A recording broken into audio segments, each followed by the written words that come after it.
मौलवी, आलिम, हाफिज, कारी, मुफ्ती, इमाम और काजी, अक्सर ये शब्द आप सुनते और पढ़ते हैं। लेकिन क्या आपको पता है कि ये कौन होते हैं और इनका क्या काम होता है? अक्सर दूसरे धर्म के लोग किसी मौलवी को पंडित या पुरोहित के समकक्ष मान लेते हैं, लेकिन इस्लाम में पुरोहित या पंडिताई का काम किसी खास धार्मिक पेशेवर व्यक्ति को नहीं सौंपा गया है। एक आम मुसलमान वह सभी काम कर सकता है जो एक मौलवी या इमाम कर सकता है। इसके बावजूद सभी का अपना अपना काम और महत्व है। हम आज की इस वीडियो में इन सभी नामों और उनके कामों के बारे में आपको जानकारी देंगे। तो चलिए शुरू करते हैं। सबसे पहले बात करते हैं मौलवी की।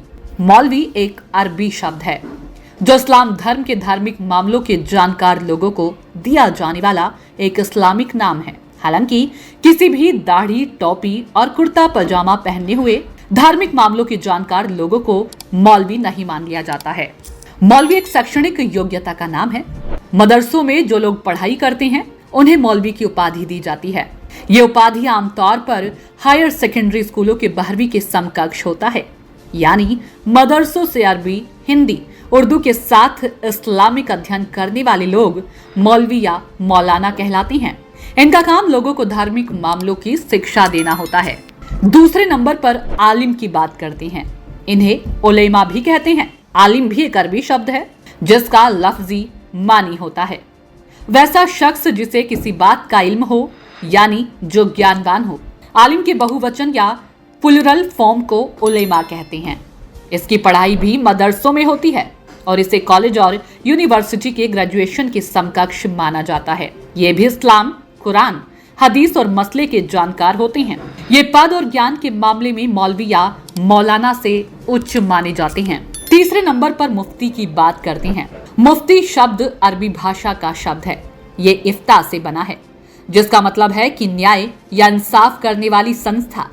मुफ्ती एक पद होता है जो इस्लामिक नियम और कानून के हिसाब से किसी धार्मिक या सामाजिक विषय पर अपनी राय देता है।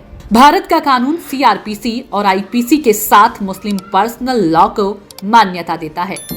कई राज्यों में दारुल इफ्ता और दारुल कज़ा स्थापित है, जहां मुस्लिम शादी ब्याह और धार्मिक मामले लाए जाने पर उस मसले या केस की धार्मिक व्याख्या की जाती है, जिसे फतवा कहते हैं। मुफ्ती को धार्मिक और सामाजिक मामलों के साथ ही इस्लामिक यूरिस्प्रूडेंस का एक्सपर्ट माना जाता है।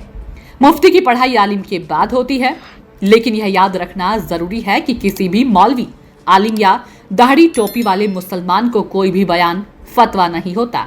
फतवा किसी धार्मिक विषय पर सिर्फ आधिकारिक संस्था और व्यक्ति ही जारी कर सकता है। चौथे नंबर पर काजी आते हैं।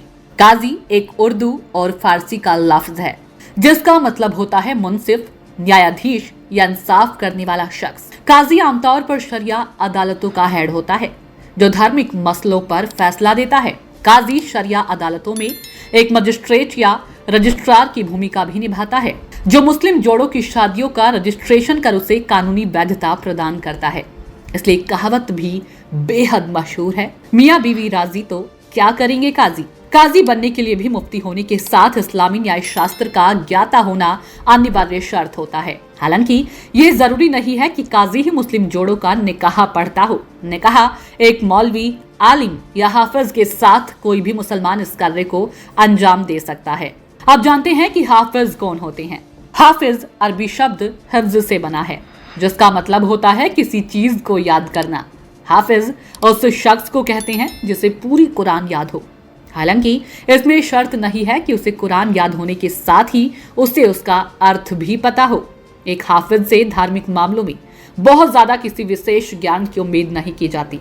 वह कुरान याद करने के साथ ही सिर्फ इस्लाम की मौलिक बातों से ही परिचित होते हैं। हाफिज का खास काम रमजान के महीने में कुरान सुनाना होता है जिसे तरावीह की नमाज कहते हैं। छठवें नंबर पर कारी के बारे में जान लेते हैं। कारी हाफिज का एक रिफाइंड वर्जन होता है। हाफिज बनने के बाद कुरान को शुद्ध उच्चारण और लय के साथ पढ़ने वाला शख्स कारी कहलाता है।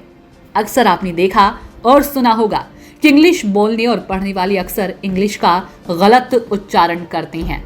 शुद्धता के साथ किसी भी शब्दों का उच्चारण करने में कठिनाई होती है। कुछ लोग फोनेटिक के साथ इंग्लिश बोलते हैं। वैसे ही अरबी भाषा में लिखी गई कुरान को शुद्धता के साथ पढ़ना और उच्चारण करना एक अभ्यास के बाद संभव हो पाता है। जो हाफिज इस कला में पारंगत हो जाते हैं उसे कारी कहते हैं।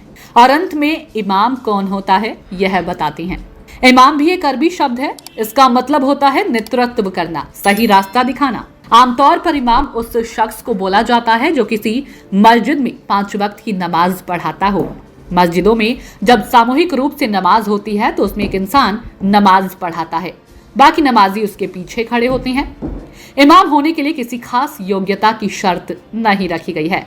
सिर्फ इतना कहा गया है कि सामूहिक रूप से जब नमाज पढ़ी जाए तो नमाजियों में मौजूद जो धार्मिक तौर पर सबसे अच्छा संस्कारी, परहेजगार और ज्ञानी हो उसे इमाम बनना चाहिए। इसके बावजूद मस्जिदों में हाफिज, कारी, मौलवी, आलिम और मुफ्ती तक इमाम बनते हैं और नमाज पढ़ाने का काम करते हैं। इसमें कोई बंदिश लागू नहीं होती। आशा करते हैं कि दी गई जानकारी आपको जरूर पसंद आई होगी। जानकारी अच्छी लगी हो तो चैनल को सब्सक्राइब और वीडियो को लाइक शेयर जरूर करें।